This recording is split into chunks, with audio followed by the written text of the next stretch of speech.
les Wargamers, aujourd'hui on se retrouve pour un nouveau petit tuto peinture. On va peindre ce petit squelette, notre petit squelette avec son épée, sa petite hache une main et son bouclier. Sa cape va être cool à peindre également. Donc je vous rappelle que donc ça vient de Skeleton Adventure, le pack Skeleton Adventure. Et donc de Alternative Armies. Donc n'hésitez pas à les voir dans la description, ils font vraiment des figurines de tous les univers possibles et imaginables. J'en ferai certainement d'autres, hein, parce que les petites figurines ici du pack que j'ai eu, elles sont vraiment superbes et vont être vraiment fun à peindre. Donc voilà, on va tout simplement passer à la sous-couche, on se retrouve juste après. Alors ici la première étape, maintenant qu'on a sous-couché, ce sera de peindre toutes les parties squelettiques avec du Skeleton Bone. Voilà, on s'occupe de ça et je reviens juste après. Alors voilà ce que ça donne. Hop, voilà. Donc ce que l'on va faire maintenant, c'est sur toutes les parties squelettiques, c'est repasser un flèche wash. Voilà, on se retrouve juste après. Donc voici le résultat avec notre encre. Donc maintenant ce que l'on va faire, c'est qu'on va de nouveau utiliser du Skeleton Bone, mais on va l'utiliser pour faire un brossage ultra léger de notre figurine, pour faire ressortir la lumière. Voilà, on se retrouve juste après. Donc voilà ma figurine rééclaircie. Je sais pas si la caméra ça va ressortir fort, mais voilà. Et donc maintenant ce qu'on va faire, c'est qu'on va utiliser du matte white et on va refaire un brossage à sec mais ultra léger pour faire ressortir la lumière encore plus de la figurine. Voilà, ici maintenant ce que l'on va faire, c'est qu'avec du plate mille métal, on va faire un brossage à sec sur toute la partie métallique en anneau. On va peindre également le casque et la pointe du bouclier en bois. Et voilà, on se retrouve juste après. Alors ce que l'on va faire maintenant, c'est les ornements du casque, on va les faire en weapon bronze.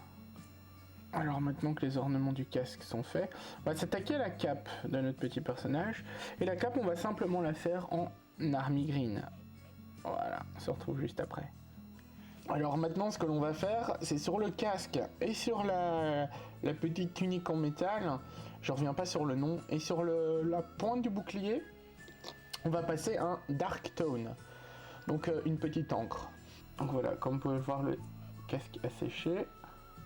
Là maintenant on va s'attaquer à la cape, et la cape on va simplement mettre un shade dessus, donc un Agrax Earthshade. Voilà.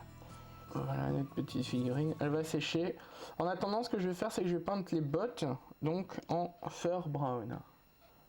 Voilà, on se retrouve juste après. Ici sur la cape, on va s'attaquer avec de l'army green pour un petit brossage à sec.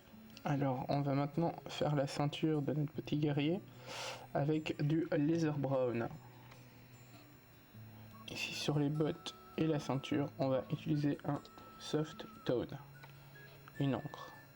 Alors pour les bottes, on va s'attaquer à un petit brossage à sec avec du fur brown.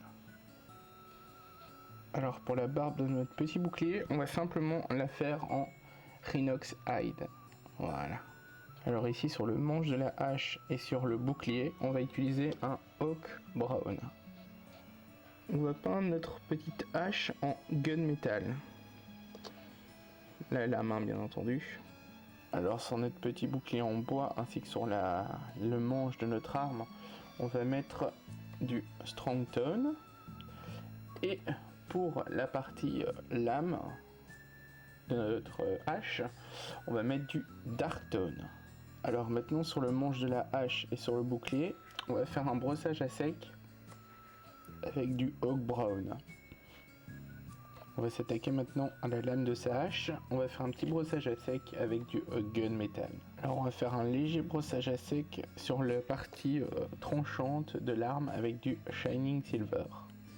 Alors ici on va faire en sorte de rouiller la lame ainsi que l'avant du bouclier.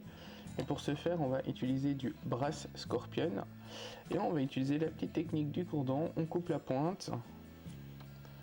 Et on tapote dans le pot et on tapote sur les endroits qu'on veut rouiller. Ça va donner un effet un petit peu...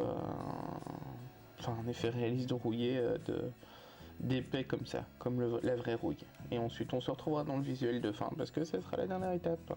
Alors voici ce que ça donne. Voilà notre petit squelette.